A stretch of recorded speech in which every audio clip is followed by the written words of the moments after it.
Alléluia. Amen. Bonjour mes frères et sœurs. Bonjour. Je veux rendre grâce à mon Dieu d'abord pour une année d'année qu'il a ajouté pour ma vie. Aujourd'hui est 6, c'est mon anniversaire.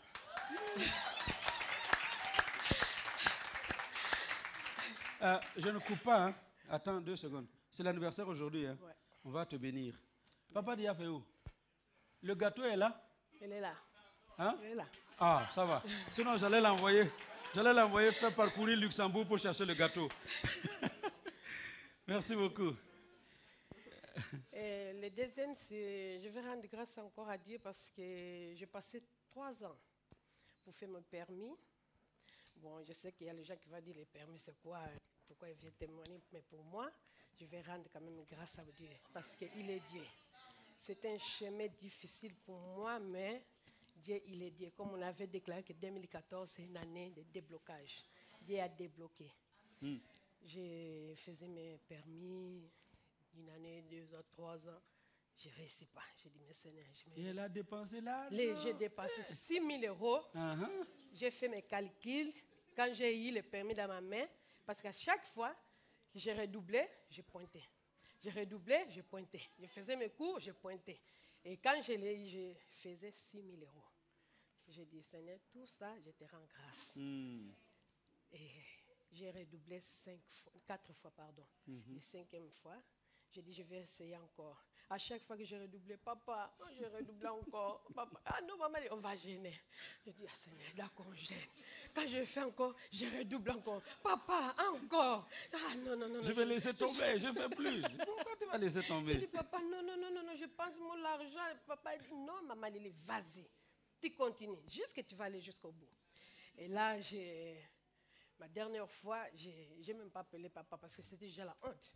Chaque fois que je l'appelle, c'est redoublage. Je dis à Mira, je dis, non, maintenant vraiment, je ne parle plus à personne, ni mon mari. J'étais allée, je redouble encore. Je dis, Seigneur, non. Je dois quand même parler avec l'homme qui dort avec moi.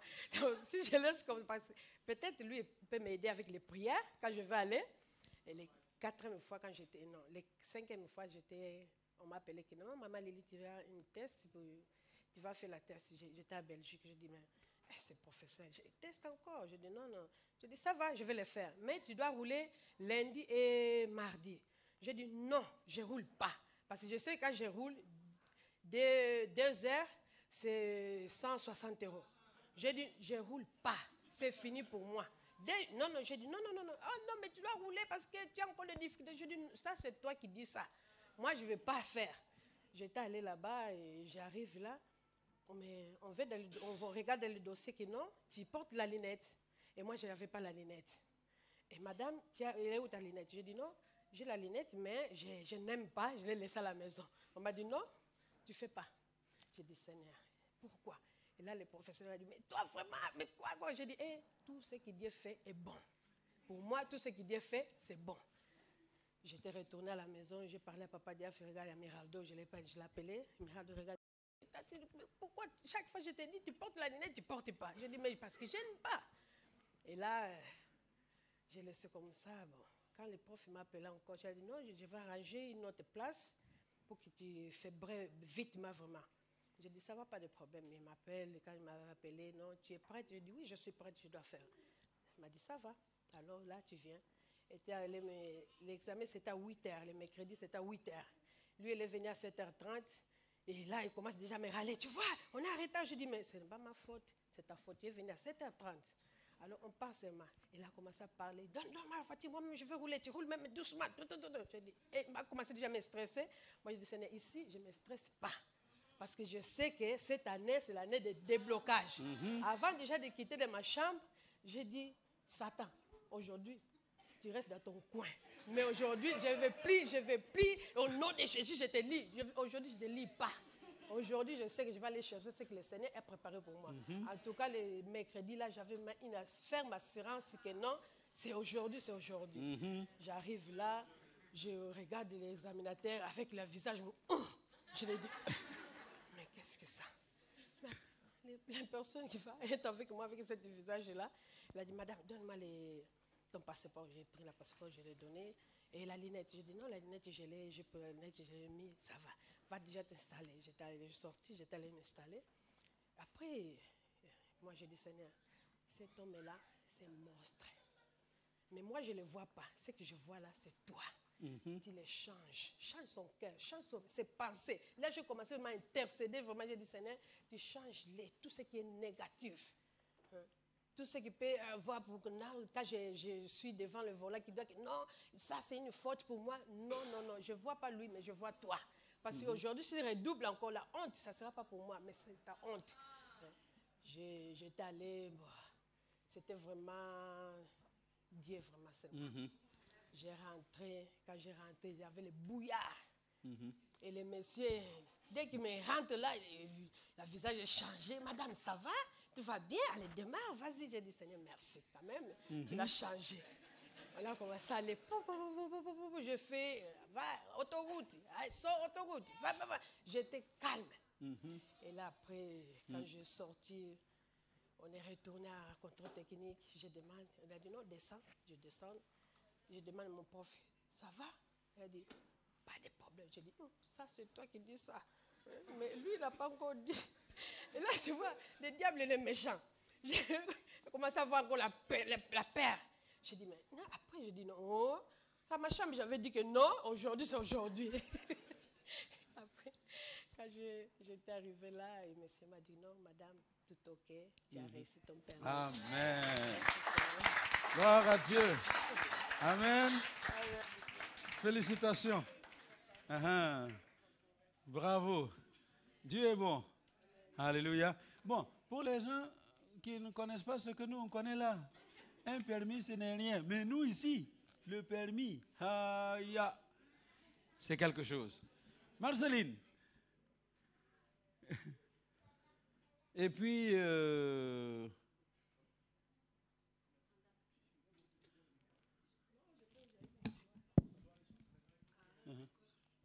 donc ça, ok.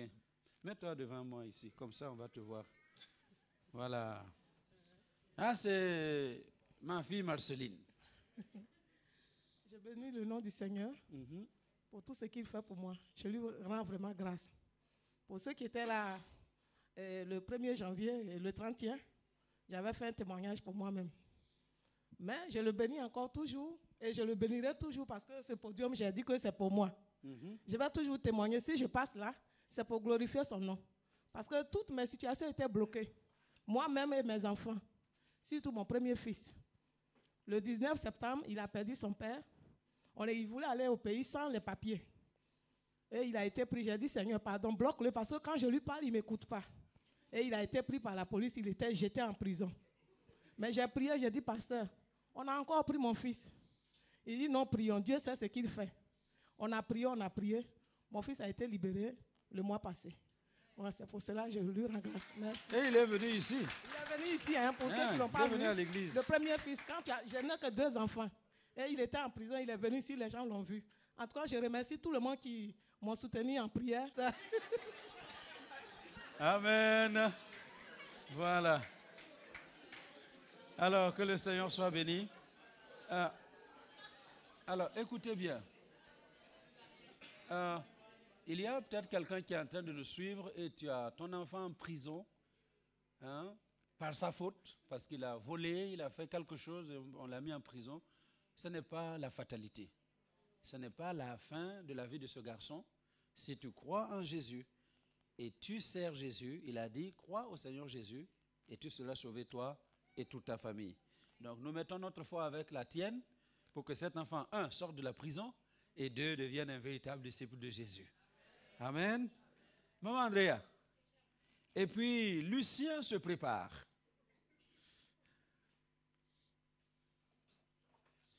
Ah, c'est la femme de mon amie Victoria.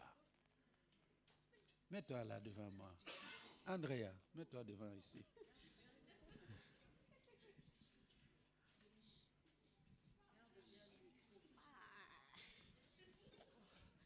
Bonjour à tous.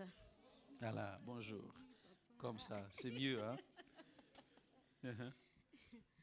D'abord, je voudrais remercier à Dieu et vous dire à tous, membres de l'église El Shaddai, merci pour la prière que vous avez faite quand j'étais malade. Au mois de décembre, un dimanche, je me suis réveillée, je suis venue à l'église, c'est très bien. Et le soir, j'ai commencé à avoir mal. Je ne savais même pas si c'est l'estomac, si c'est le mal au ventre, je ne savais même pas. Et le matin, quand je me suis réveillée, je dis non, je dois aller à l'hôpital. J'arrive là-bas et le médecin qui me dit, d'abord, il y avait un médecin qui me dit que c'est l'appendicite.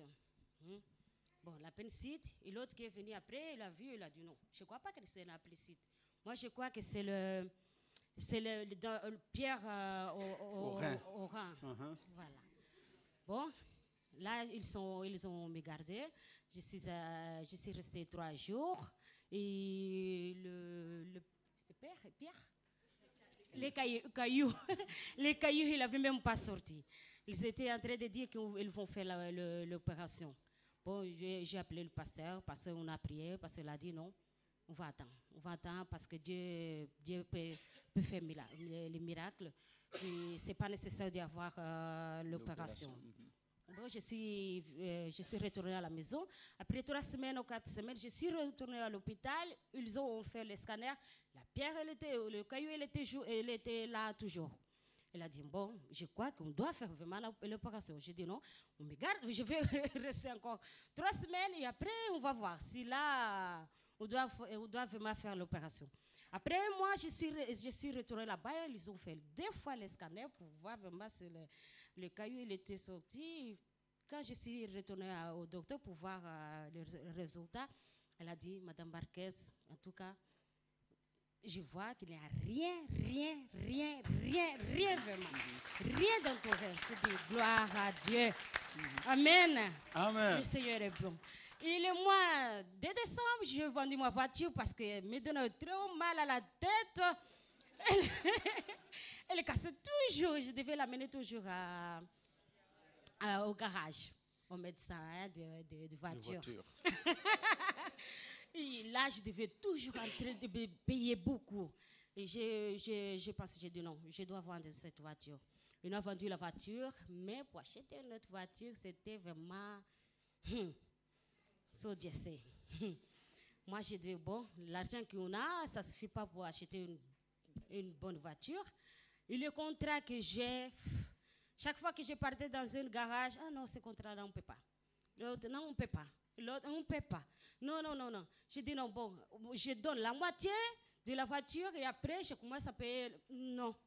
J'ai dit, bon, là, bon, Seigneur, on a tout ce qu'on a, et pas bon, on va aller acheter une autre voiture à Allemagne. Mais de parler avec les gens, le Seigneur est bon. Vous savez, l'argent que j'ai acheté, la petite moitié de l'argent que j'ai acheté la voiture est sortie dans une place que je ne croyais même pas qu'il pouvait sortir. Et quand j'ai parlé avec cette personne, il m'a dit, sois calme. Cette année, c'est l'année du blocage, non? J'ai dit oui, sois calme. Le Seigneur va faire. Donne-moi 3 semaines. J'ai dit, 3 semaines, donne-moi 3 semaines.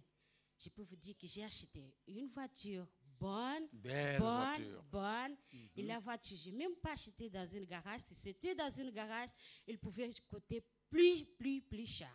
Et j'ai acheté dans une privée, au monsieur, mais la voiture, elle est bonne, en bon état. Ouais. Et le prix, Amen. Amen. Voilà, je suis entré dedans. C'est une bonne voiture. Hein? Tout en cuir, comme ça ressemble à Andrea, quoi. Amen. Ah non, Dieu est bon. Vous savez quoi? Quand on parle de déblocage, il y en a qui cherchent une direction. Vous pensez que ça va venir de tel endroit. Mais Dieu peut se servir de n'importe qui pour débloquer votre situation. Ne soyez pas bloqués par le syndrome de... comment on appelle ça? D'où ça vient là? Comment on dit? D'où viennent les choses? L'origine, la provenance.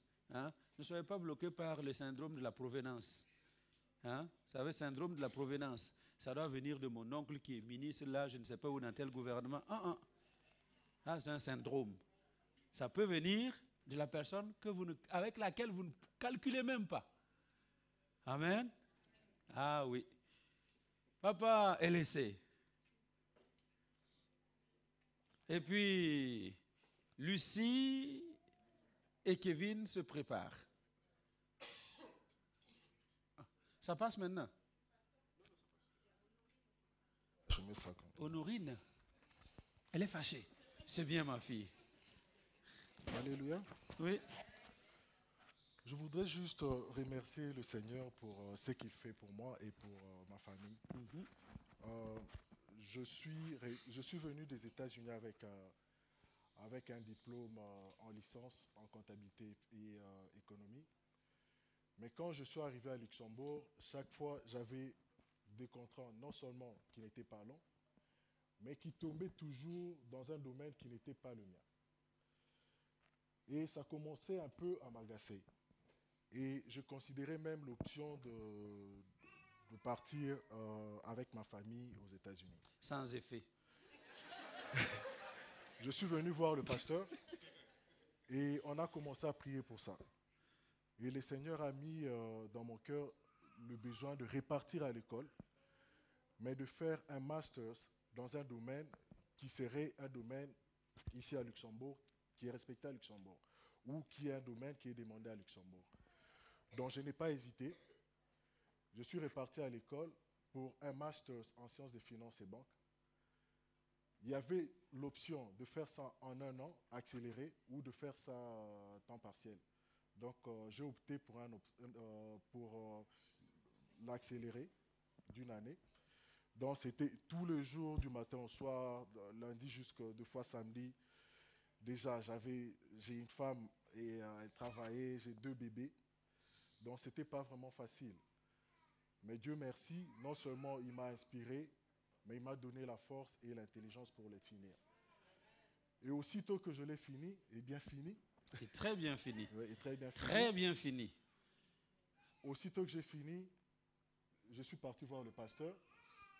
1 mois après, j'ai signé un contrat et dans le domaine dont il m'avait inspiré pour repartir à l'école. Donc c'est pour ça que je rends grâce à Dieu. Amen. Amen. Donc, ma fille et mes petits-enfants n'iront pas à Washington, sinon en vacances. Alléluia. Non, Dieu est bon. Et je rappelle,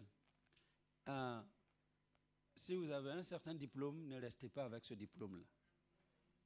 Remettez-vous à l'école. La licence, c'est bien. Mais il y a plus que ça. Hein?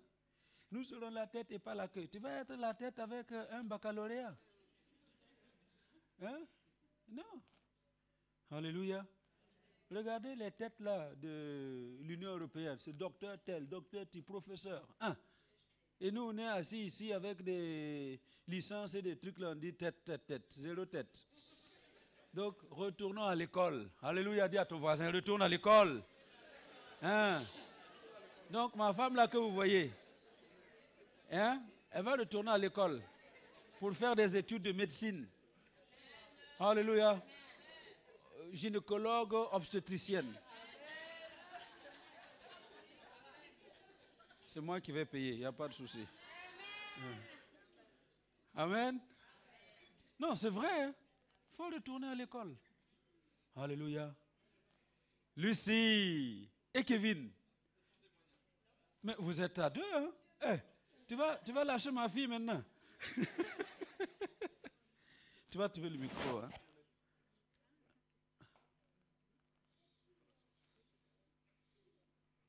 Voilà, toi tu vas gâter les cheveux des filles. Hein? C'est pour la bonne cause, ok. Voilà, viens à côté. Voilà. Bonjour à tous. Merci.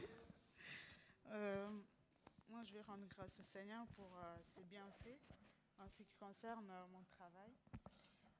Donc, je vais raconter un peu mon parcours professionnel vite fait. Donc, ça fait 2 ans. J'étais dans... Voilà. Oui, ça fait 2 ans, j'ai travaillé dans un restaurant traiteur durant 5 ans. Et au bout de 5 années, j'ai décidé de démissionner de cette entreprise-là parce que les horaires, ça devenait très dur pour moi. Donc, je travaillais les week-ends, les week-ends et souvent le soir aussi, très tard. Et j'avais même pas le temps de venir à l'église les dimanches. Et j'avais ce désir de pouvoir intégrer la chorale. Et ce travail-là ne me permettait pas justement de pouvoir venir à la répétition. Et je pensais aussi à la future vie de famille que le Seigneur allait me donner. Et donc ce travail-là ne m'allait pas. Et puis au bout de quelques temps, j'ai trouvé une autre place dans une entreprise où je travaillais du lundi au vendredi. Donc j'étais contente parce que ça m'a permis de venir tout de suite à la chorale, à la répétition. Mais les conditions de travail dans cette entreprise-là n'étaient pas très... c'était pas très favorable, c'était vraiment difficile. Et puis un jour, au bout de 2 mois et demi dans cette entreprise, je rentre à la maison, je trouve une lettre de licenciement, voilà, sans explication. On me dit, voilà, vous avez un préavis de 15 jours pour finir et tout ça. Bon. Mais quand même, ça m'a permis de venir à la chorale. Ça, c'était une bonne chose. Okay. Et après, suite à ça, je me suis retrouvée au chômage. Donc, j'ai passé 5 ans dans une entreprise et puis, croyant trouver quelque chose de meilleur, où je ne travaillais pas le week-end, je me suis retrouvée au chômage, ce que je n'avais pas du tout prévu.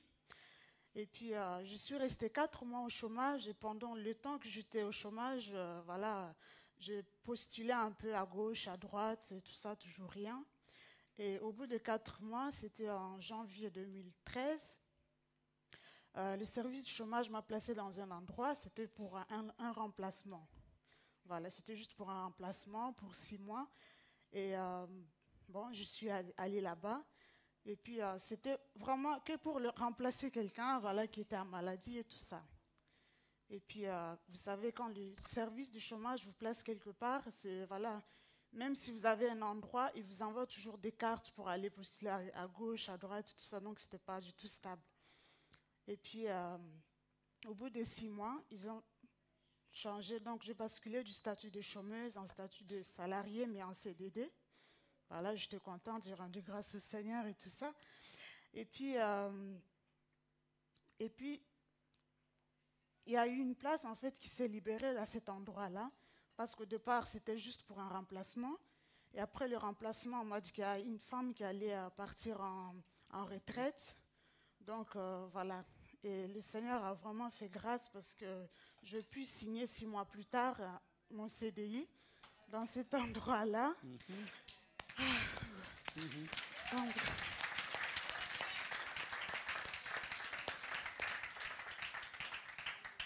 et voilà, je bénis vraiment le Seigneur parce qu'il a vraiment agi, parce que c'était quasiment impossible.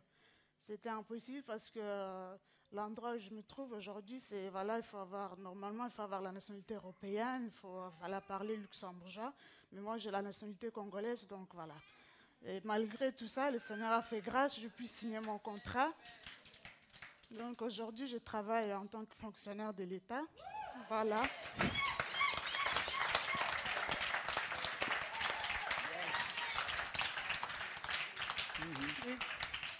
Et donc, j'ai signé mon contrat le 2 février de cette année. Donc, le Seigneur a vraiment fait grâce. Débloqué. Oui, le Seigneur a vraiment débloqué parce que je pensais trouver une place, mais franchement, pas là où je suis aujourd'hui. Et je bénis le Seigneur pour toutes les personnes qui ont prié pour moi, pour le pasteur Adama, pour Maman Déborah. Il ne faut pas ajouter, on remercie le Seigneur. Amen. Oui, voilà. Alléluia. Voilà.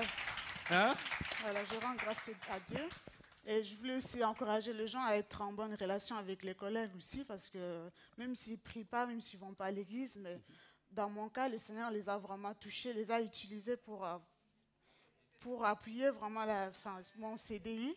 Et donc, voilà, je rends grâce au Seigneur. Bonjour. Bonjour. Je peux, hein? Voilà. Moi, je m'appelle Honorine. Je viens du Burkina Faso, comme le pasteur. Et je veux dire merci au Seigneur pour ce qu'il a fait pour moi et pour ma soeur. C'est pas facile. Moi, mon père est pasteur au Burkina Faso. C'est pas facile de parler devant les gens. Bien. Voilà. Papa est là. Parle. Et je donne un témoignage de ma sœur au Burkina Faso qui s'est mariée et qui n'arrivait pas à avoir d'enfant. Le jour de son mariage, ce n'était pas facile. Et elle s'est même évanouie, elle est même tombée le jour de son mariage à l'église. Et le mariage s'est terminé à l'hôpital. Et après le mariage, elle a essayé d'avoir des enfants et elle n'arrivait pas. Même des gens l'ont dit, tu ne pourras pas avoir d'enfants. Et mon père, qui est pasteur, l'a dit, ne crois pas. Pas qu'elle n'arrivait pas à avoir d'enfants, elle tombait enceinte, mais à chaque fois, la nuit, elle rêvait qu'elle perdait son enfant et le lendemain, elle faisait une fausse couche. Elle a fait des fausses couches pendant 5 fois, sans enfant. Et maintenant, elle est tombée enceinte. Et quand elle appelait pour dire qu'elle était enceinte, je m'attendais qu'elle me dise au 3e mois ou au 4e mois qu'elle avait fait une fausse couche. Et maintenant, elle a accouché. Alléluia. Et elle n'a pas fait qu'un enfant. Elle a fait le nombre de fausses couches. Elle a fait 5 bébés.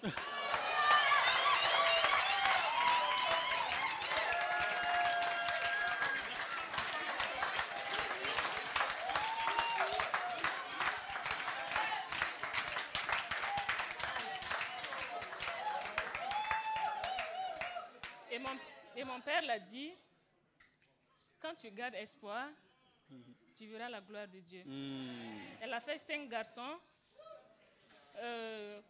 Emmanuel, Jacques, Jacob, j'ai oublié.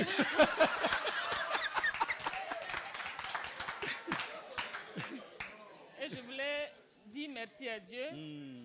On ne dormait pas aussi, on l'a beaucoup aidé avec les prières, avec tout ça. Et je rends grâce à Dieu. Amen. Merci Honorine. Sois béni. Sois béni. Gloire à Dieu. Alléluia. Quand Dieu décide de bénir, il bénit avec matabiche. Le matabiche, c'est le lenga. Le lenga, c'est le bonus. Alléluia. Amen.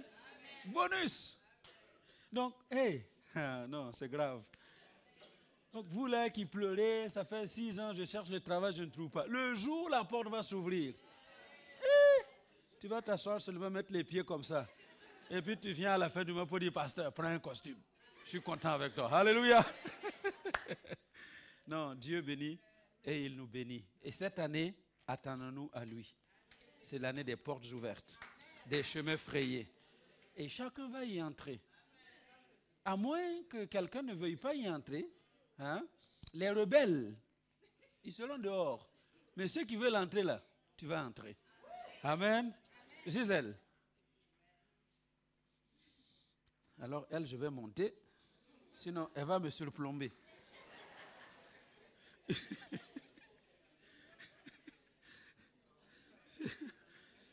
J'avais raison, non?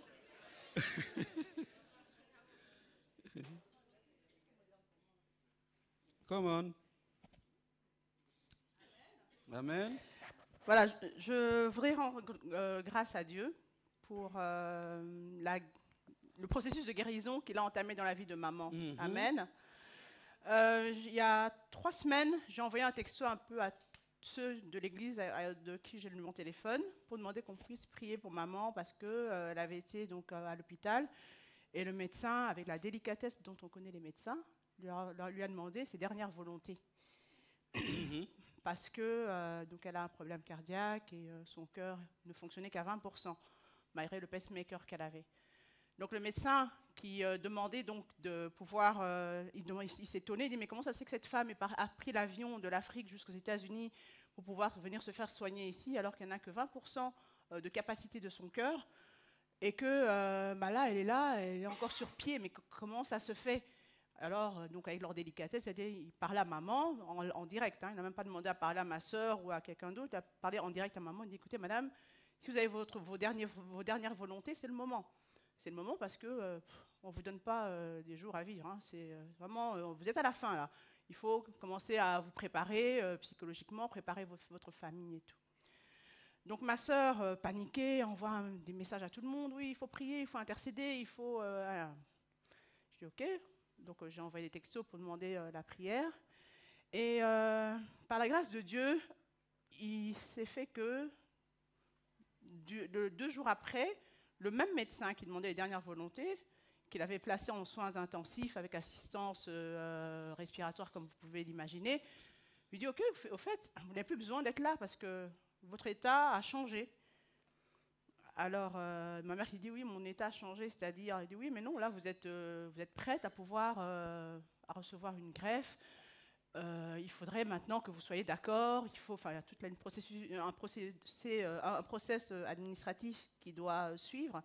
Mais seulement, vous n'avez plus rien à faire en soins intensifs. Vous pouvez entrer dans une chambre d'hospitalisation normale. » Alors ma mère dit OK, donc elle va dans une chambre d'hospitalisation normale. Et pendant ce temps, donc, les médecins continuent toujours leur propagande pour la greffe et tout ce qui s'ensuit.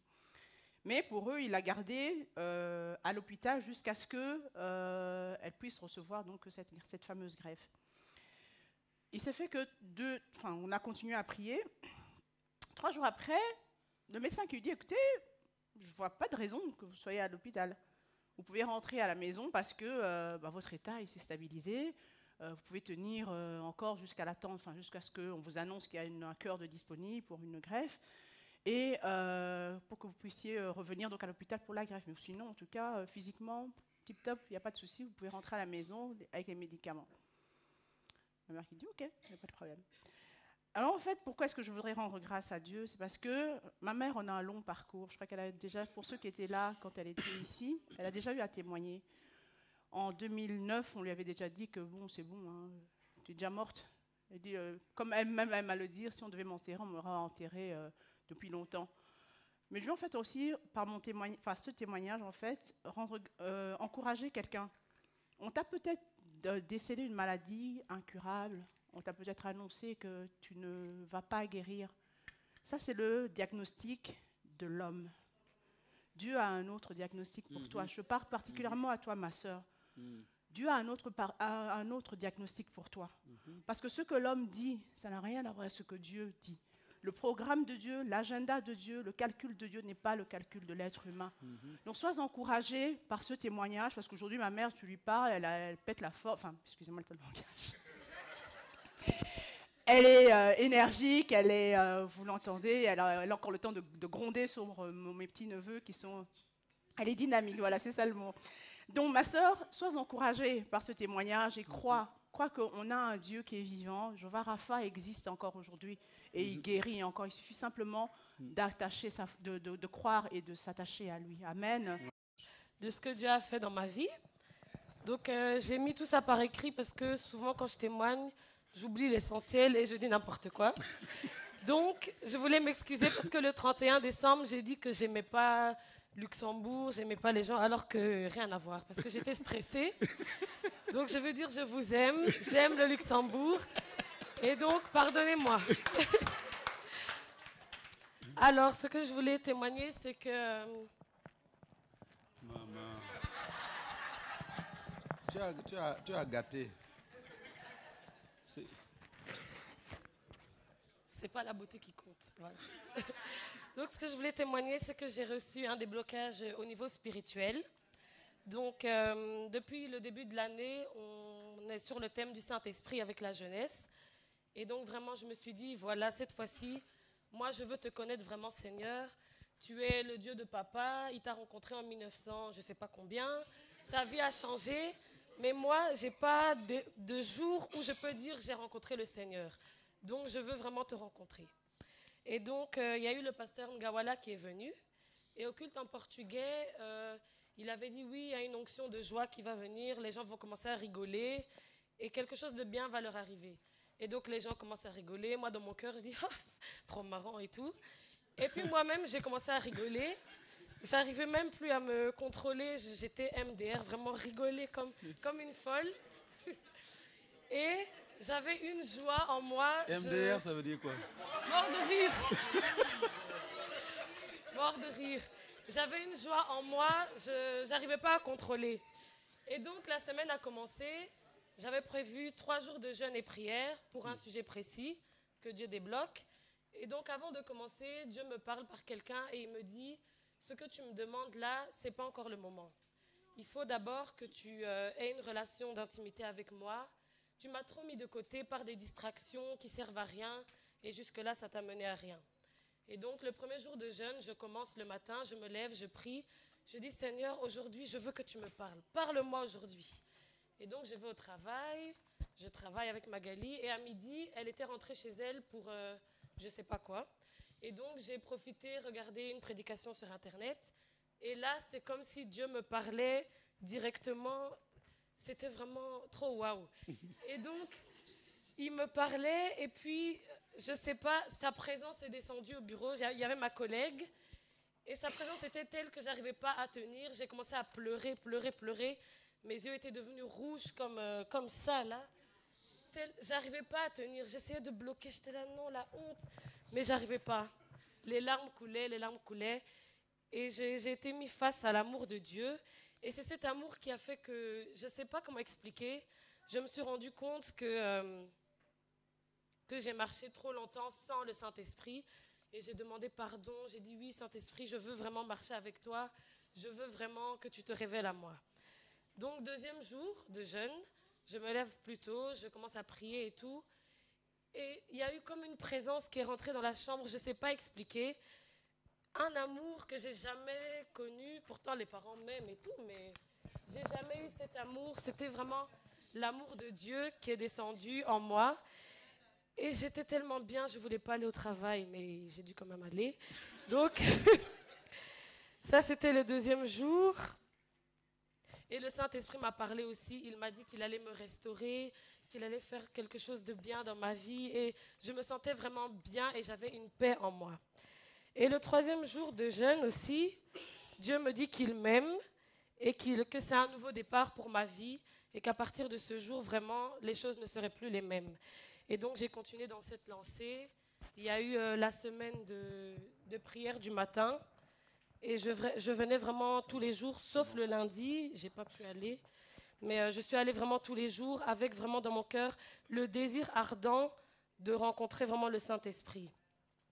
Et lorsqu'on priait un matin, j'ai eu la première fois de ma vie comme une vision.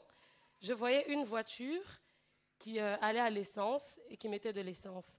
Et là, le Seigneur me dit que je suis comme cette voiture et que l'essence, c'est le Saint-Esprit. Et que sans le Saint-Esprit, je ne sers à rien. Je ne peux rien faire et je n'irai nulle part. Et donc, ça a été vraiment une révélation pour moi. J'ai compris que non, vraiment, j'ai besoin du Saint-Esprit, qu'il est essentiel. Et donc, depuis ce jour, mes yeux s'ouvrent. Quand je lis la Bible, c'est comme si Dieu me parle. Je ne sais pas, j'ai la paix dans mon cœur.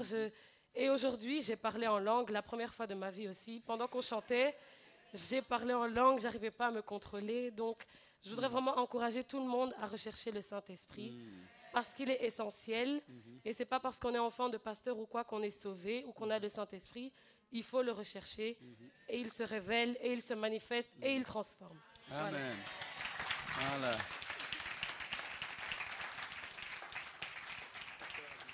Voilà. Pour les internautes, hein, c'est ma fille. C'est pour cela que je la tiens comme je la tiens. Voilà, soyez venus. Voilà, maintenant, avant d'écouter Angata, j'ai 2 grands amis de plus de 25 ans. Donc vous, là, vos amitiés ici, ça commence aujourd'hui, demain, il n'y en a plus.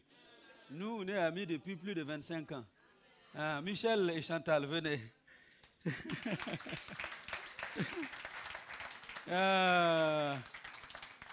C'est de très, très, très grands amis. Hein? Parmi les tout premiers que j'ai connus quand je suis arrivé en Europe. Je suis arrivé en novembre 87 et je les ai rencontrés pour la première fois en 88. Et depuis, nous sommes toujours des amis. Donc dis à ton voisin que Dieu te donne de vrais amis qui vont rester avec toi. Amen. Alors, c'est comme ma soeur Monique. Ma soeur Monique et son amie Marie-Louise. qui sont des amis de très longue date. Elle est venue du Gabon pour pouvoir assister son ami qui est malade. Alléluia. Donc, Michel et Chantal, comme je dis, c'est vraiment c'est plus que des amis. Hein? Ils nous ont fait beaucoup de bien pendant ces années écoulées. Si vous voulez tout savoir, enfin pas tout, vous voulez savoir quelques-uns? Donc, la toute première voiture que je dirais neuve que j'ai reçue dans ma vie, c'est Michel et Chantal qui me l'ont offerte. À l'époque, Peugeot 505 familiale, 7 places. Et comment? Et la deuxième plus belle voiture que j'ai eue, c'est encore par leur truchement que je l'ai reçue. Toyota Carina, que j'ai amené rouler en Afrique jusqu'à ce que nous venions. Vous parlez d'amis, hein? Nous sommes les amis. Alléluia. Il ne s'en souvient pas, mais moi je sais. Voilà. Alors, voilà, je vais vous laisser juste parler à l'église. Hein? Mais oui. Azaël, voilà. C'est d'abord une surprise. Parce qu'on n'avait pas pensé qu'on aurait dit quelque chose ce matin. Mais c'est vrai qu'on est vraiment très heureux de revoir Adama. Ça faisait plusieurs années en tout cas qu'on ne s'était plus vus. Et nous avons eu l'occasion de venir à Vils passer une semaine. Et donc on s'est dit, c'est l'occasion de recontacter Adama et de pouvoir de nouveau se revoir Déborah. Les enfants, on les a vus nous vraiment très petits, donc on ne les reconnaît plus. On voit la figure de Déborah dans une et la figure de papa dans l'autre.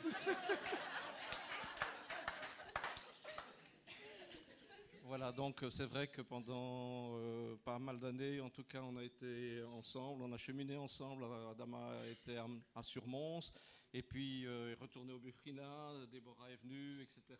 Retourné, revenu, voilà. Et donc, les dernières fois qu'on s'est vus, c'est à Bruxelles, à la Nouvelle-Jérusalem. Et donc, on est très heureux de retrouver Adama, de retrouver... de voir l'église ici, sur place. C'est vraiment très réjouissant parce qu'on se souvient qu'Adama faisait la route tous les week-ends pour venir ici, donc à Luxembourg. Et puis voilà, on est très heureux que l'œuvre que Dieu fait ici. Puis je vois là le dessin. C'est vraiment très réjouissant d'avoir des visions et que cette vision puisse se réaliser. Quand on a vu ce qui se passe à Bruxelles, à la Nouvelle-Jérusalem, où ça a démarré vraiment avec rien grand-chose, et là où on s'en est aujourd'hui, on ne peut que se réjouir. Et ce qu'on voudrait, nous en tout cas Européens, c'est que pour les Blancs, aussi des choses similaires se passent et que de grandes choses se passent et que vraiment aussi il y a un réveil parmi l'Europe. Vous êtes à Luxembourg. Luxembourg, eh bien Bruxelles est la capitale de l'Europe, mais Luxembourg est quand même aussi, je veux dire, une petite capitale de l'Europe, puisqu'il y a quand même pas mal d'organisations européennes ici à Luxembourg. Et ce qu'on voudrait, c'est que vous nous apportiez vraiment, je pense que c'est... Quand j'étais gosse, je suis d'origine catholique, puis j'ai rencontré Dieu par la suite, mais j'entendais dire à certains moments, ce seront les Noirs qui viendront nous apporter l'Évangile. Et je pense que c'est vrai. C'est quelque chose qui se réalise aujourd'hui et que vous êtes vraiment un moteur, en tout cas pour nous Européens, dans la propagation de l'Évangile. Voilà, que Dieu vous bénisse. Merci, merci, merci, merci. Merci Michel. Merci. Beaucoup à Adama parce que il a toujours été une personne de bénédiction pour nous, toujours. Et les promesses qu'il nous a données il y a je ne sais pas combien d'années maintenant, 10-15 ans, se sont toutes réalisées. Pour nous et nos enfants, ça fait 40 ans qu'on connaît Dieu et je me réjouis vraiment parce que c'est la plus haute des dignités d'être enfant de Dieu dans ce monde. Et je vois vraiment combien le Seigneur est bon pour ses enfants. Plus nous croyons dans sa parole, plus nous voyons les choses s'accomplir pour nous et vraiment nous sommes heureux de tout ce que le Seigneur fait au travers d'Adama ici et je sais que ça va encore grandir. Amen. Amen. Merci. Nous aussi, on a 5 enfants, on a 12 petits-enfants demandons de prier aussi pour nous parce on commence une église sur Soigny. On est une petite poignée, 5, 6, 10, 20 parfois, mais pas plus. Et on demande vraiment si vous pouvez penser à nous comme vous faites ici. Adama nous a vraiment stimulés en partant de rien. Alors on voudrait que ce soit comme ça aussi à Soigny parce qu'on voulait aussi être une bénédiction pour notre ville et pour le monde. Amen, amen, amen. Alors, attends. Et je voulais vous dire que je vous trouve toujours aussi jolie. J'admire les Africains, je trouve qu'ils sont toujours très beaux. Voilà, attends Chantal, 2 petites secondes. Voilà. Est-ce que vous êtes partant pour que nous les visitions un week-end avec la chorale pour faire un travail d'évangélisation? Vendredi, samedi, dimanche. Vous êtes d'accord? Oui? Merci Seigneur. Merci pour tout ce que tu as fait pour Chantal et Michel pendant ces nombreuses années. Merci pour cette œuvre qui se commence à soigner. C'est la semence d'une grande église parce que le royaume de Dieu a commencé comme un simple grain de sénévé. Et aujourd'hui, il a envahi le monde entier. Eh bien, que cette église qui se commence devienne celle que tu veux qu'elle soit, au nom de Jésus. Et nous voulons leur donner la main d'association pour que ce que tu veux faire dans cette région de la Belgique se fasse, au nom de Jésus. Amen. Merci beaucoup. Merci. Amen. Alors, alléluia. Débloqué, débloqué, débloqué, débloqué, débloqué, débloqué, débloqué, débloqué. Come on.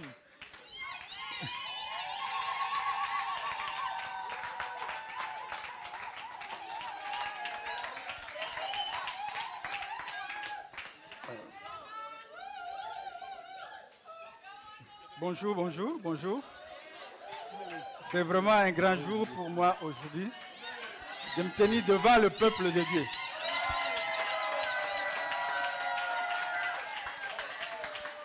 J'ai eu à le faire plusieurs fois, notamment en prêchant, mais cette fois-ci, ce n'est pas pour prêcher. Sinon, je prendrais beaucoup de temps parce que le témoignage est vraiment long, l'histoire est tellement longue. Vous comprenez pourquoi le pasteur m'a placé en dernier lieu, parce que c'est une occasion où je voudrais que la foi ou la vie de certaines personnes puisse être bouleversée. La foi notamment, il faut que cela puisse vraiment bouleverser, soulever la foi des gens. Vous savez, je suis ici depuis 2005 en tant que demandeur d'asile. Et j'ai demandé, en fait, j'ai fait 4 fois. J'ai battu les records parce qu'en principe, le maximum, c'est 2 fois. Et vous comprenez que j'ai ennuyé les ministères. Ils étaient fâchés. J'ai été rejeté 30 fois. 5 fois débouté. Et la dernière fois, quand on nous sortait du foyer, il y a un ami que je connaissais, il m'a pris chez lui. Et là aussi, il faut que j'ouvre une parenthèse. Il m'a pris et il m'a donné une chambre. Je ne payais pas l'électricité, je ne payais pas l'eau. Et à la fin du mois, j'avais une enveloppe. Et ça, c'était pour moi déjà un signe de Dieu.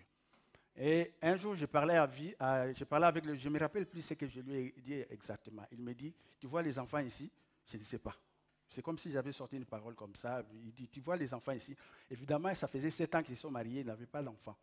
Et 5 mois après, il m'annonce, Victor, Angata, dans 5 mois, je serai au papa. Et c'était le 2e signe. Et je vais prendre des faits saillants parce que le temps est vraiment court. L'année dernière, lors du passage du docteur Chirandi, et le pasteur avait sorti une équipe de prédication. À cette occasion, on nous avait installés, mais je n'étais pas vraiment dans mon assiette. Quand je suis rentré à la maison, j'ai prié, j'ai dit, Seigneur, je ne voudrais plus de cette opprobre-là, devant le peuple de Dieu, annoncer la parole alors que tu ne veux pas m'honorer ici avec ne fût-ce qu'un titre de séjour. Je ne veux plus, je ne veux pas. Et j'ai fait cette prière parce qu'il fallait changer de forme de prière. Après 4 mois, la situation s'est endurée. Disons, est devenue encore trop dure. Comment? Parce que j'ai reçu une convocation de la police. Je crois que j'ai parlé de cela au passé, après 4 jours, parce que je ne voulais pas lui passer. À un certain moment, j'étais dépassé. Mais j'ai pris mon courage et je lui ai dit, bon, voilà, j'ai une convocation de la police. C'était le 1er août. Je devais me présenter après 2 semaines. Mais il y avait un peu de la largesse parce qu'il me disait, si vous pensez que vous ne pouvez pas vous présenter les 13 ou les 14, vous êtes vraiment libre de dire quand vous pouvez vous présenter. Et à cette occasion-là, je crois que c'était pendant la semaine, je ne me rappelle plus, c'était la semaine de la jeunesse où je ne sais pas, une semaine de jeûne. Je voudrais aussi ouvrir une parenthèse. Chaque fois qu'elle est passée lance des occasions comme ça, il faut profiter parce qu'il y a des bénédictions qui sont répandues. On m'a convoqué dans 2 semaines. Vous comprenez, dans ces pays, vous êtes senti de séjour, vous êtes convoqué à la police. Disons, à la veille, je rentre de la prière, je rentre à la maison à 22h. À 22h, il y a des gens qui toquent à la porte. Évidemment, ce sont des policiers.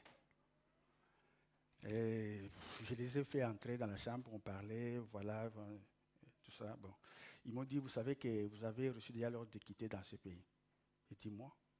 Alors, à la veille, j'avais, en fait, mon avocat, il y a quelques jours, mon avocat m'avait déjà appelé, il dit, Angata, vous devez vous présenter au ministère. J'ai dit, mais ça fait 4 ans que je ne me présente plus au ministère parce que c'est comme si je suis déjà enterré. Qu'est-ce que je vais faire là-bas? Il dit, présente-toi au ministère. Mais qu'est-ce que je vais dire là-bas? Il dit, présente-toi et tu dis que, voilà, je suis envoyé par, disons, je viens de la part de mon avocat et vous devez rencontrer M. Tel. J'arrive au ministère, à la réception, je dis, je vais rencontrer, je prends le coin, je vais rencontrer. On me dit, mais toi, tu vas rencontrer, on ne les rencontre pas comme ça. Et j'ai compris vraiment que c'était un personnage important parce qu'on ne les rencontre pas comme ça. J'ai dit, mais qu'est-ce que je devais faire pour les rencontrer? On me dit, bon, dirige-toi, va là-bas. Et j'arrive, je rencontre une dame. Elle aussi ne voulait pas me recevoir. Toi, c'est qui? Parce que après avoir été débouté, il n'y a plus rien. J'ai dit, mais je vais rencontrer M. Tel. Il appelle ce monsieur au téléphone. Il dit, oui, tu peux le recevoir. Je signe un formulaire, je fais un formulaire.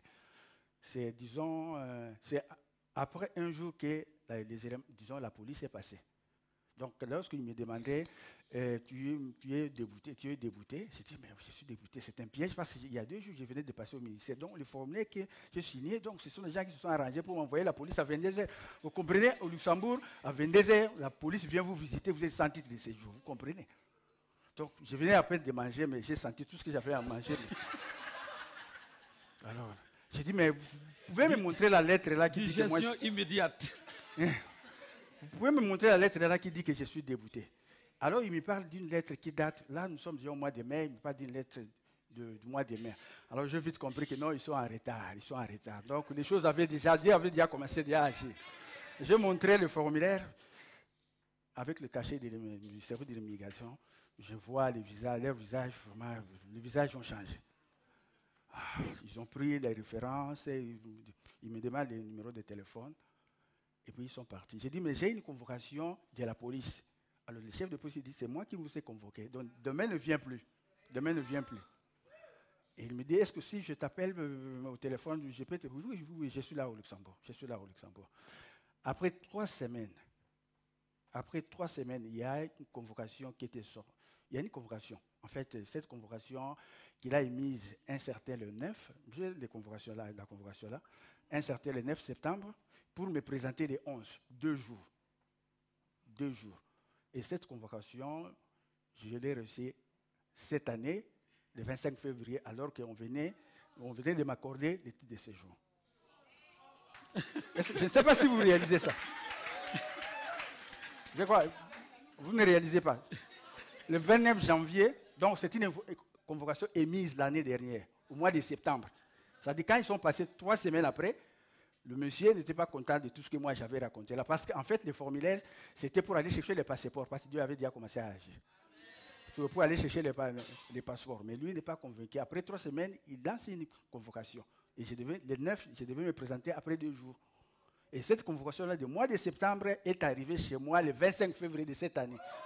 Et le 29 janvier, le ministère m'avait déjà accordé les titres de séjour. Alors, fort de la notification, parce qu'à ce moment-là, c'était la lettre de la notification. Fort de cette notification, je me suis présenté au poste de la police. J'ai dit, voilà, j'ai une convocation qui date déjà de 5 mois. Ils me trouvent un peu fou, ils commencent à fouiller dans leur ordinateur. Ils ont fouillé pendant 40 minutes. Ils ne comprennent pas. Ils me demandent, est-ce que tu tu as quelque chose là comme ça. Parce que la police agit comme ça pour savoir un peu si je suis en ordre. Je sors les passeports. Ils vont fouiller. Ils fouillent, ils ne trouvent pas. Ils rentrent. Est-ce que tu n'as pas quelque chose là, un titre? Je sors la notification. Ils vont fouiller. Ils ne trouvent rien. Ils rentrent. Est-ce que tu es déclaré à la commune? J'ai dit, je suis déclaré à la commune. Finalement, il me renvoie, la convocation. Il dit, de toute façon, c'est lui qui a émis la convocation, il n'est plus ici.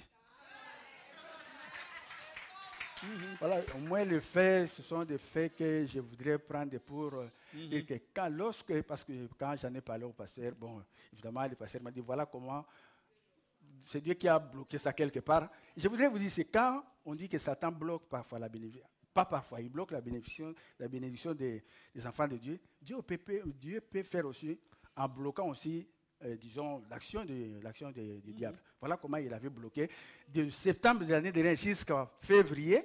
Évidemment, si ce monsieur-là était là, je ne sais pas ce qui me serait arrivé. Parce que j'ai compris que le fait qu'on l'a enlevé là-bas, c'est que quelque part la hiérarchie, donc il y a. Donc,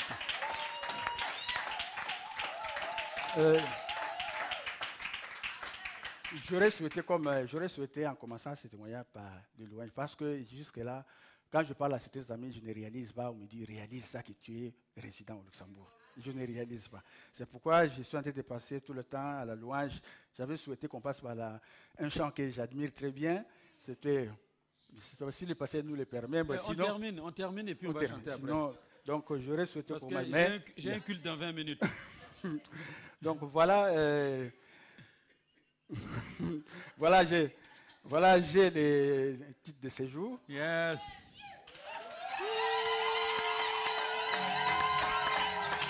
Voilà.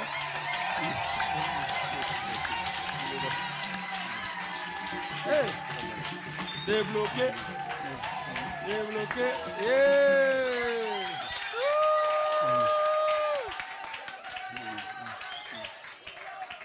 Yes. Amen. Déblocage. Donc, je vais rester très bref et très court. Ceux qui arrivaient à Tonton, m'arrivaient encore mieux. Donc, j'ai fait une sorte de parcours de combattant pour quelqu'un qui est né ici à Luxembourg, à Luxembourgville, il y a 21 ans. Je n'avais pas de passeport, pas de papier. Donc, le parcours est long, très long. J'ai fait les démarches, j'ai pris les passeports, les demi-passeports, les tenants-lieux. Ça s'est passé. Après, j'ai fait ma démarche à la commune il y a 2 ans. Ils m'ont dit, oui, ramenez tous les documents. J'ai ramené mes documents, c'était pendant l'été. Après, le fait que je ramène mes documents à la commune, ils m'ont dit, oui, le bourgmestre n'est pas là. Revenez 1 mois plus tard. Je reviens en août. Oui, il est toujours en congé. Revenez 1 mois plus tard. Mon passeport allait écouler en décembre. Je reviens en septembre. Oui, nous avons beaucoup de dossiers pour l'instant. Vous ne pouvez toujours pas venir. J'attends la convocation parce qu'on m'a dit qu'ils allaient m'appeler. J'arrive là-bas en décembre, on m'a dit oui, le bourgmestre est déjà parti en congé de Noël. En janvier, j'arrive enfin à voir le bourgmestre. Il nous dit que oui, mais votre passeport est déjà périmé, expiré. La chance que vous me donnez de la nationalité sera très infime. Je dis, quand on signe le papier, je vais envoyer ce document au ministère. J'envoie le document au ministère. 6 mois plus tard, la madame qui traitait mon dossier m'a dit que votre dossier a été accepté sous la condition que nous amenions un nouveau passeport. J'ai ramené le nouveau passeport quelques mois plus tard et j'ai encore dû attendre. Et ça marche pas ou quoi? J'ai encore dû attendre jusqu'à ce qu'on m'a donné l'appel. J'ai ramené mon passeport encore une fois sur place. On a fait copie conforme.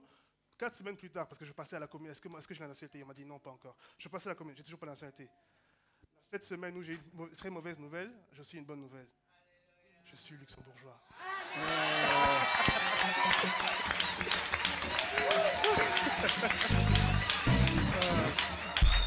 Voilà, nous écoutons Brenda. Pasteur, comment ça marche? Hein? Comment ça marche? Parle seulement, tu parles. On t'entend. Bonjour à tout le monde. Bonjour. D'abord, je le dis merci à mon Dieu. Amen. Parce que le 10 d'octobre, je fais la... Comment ça dit, pasteur? Le 10 octobre? Oui. Bon, je mettais l'appartement à vendre le 10 d'octobre. Oui. Et puis le 16 de décembre, Yo trouvé quelqu'un qui a pris l'appartement. J'ai vendu l'appartement à 3 heures et demie. Et à 4 heures, je c'était l'appartement que j'habite maintenant. Le monsieur qui m'a vendu l'appartement, il me demandait si j'avais de l'aide pour la déménager. Pour la déménager, je dis non. Alors elle me dit, tu as besoin de moi? Je dis oui. Elle me donne une camionnette, elle me dit, cherche quelqu'un pour la camionnette. Je dis, je n'ai pas de quelqu'un, c'est vous-même. Alors, elle a dit à monsieur qui habitait l'appartement, c'est toi qui le vas aider. Alors, je déménagé le jeudi. Vendredi, je fais tout. Et le 24 décembre, je fais le manger de Noël à la maison. Ah. Merci à mon Dieu et merci à vous, pasteur, pour la prière et à tout le monde. Amen. Amen. Ah, attends. Et mon fils, il a commencé à travailler le 1er de janvier. Et hier, il a reçu su papier, su travail, su contrat terminé. Terminé. Amen. Amen. Alléluia. Voilà. Amen. Alléluia.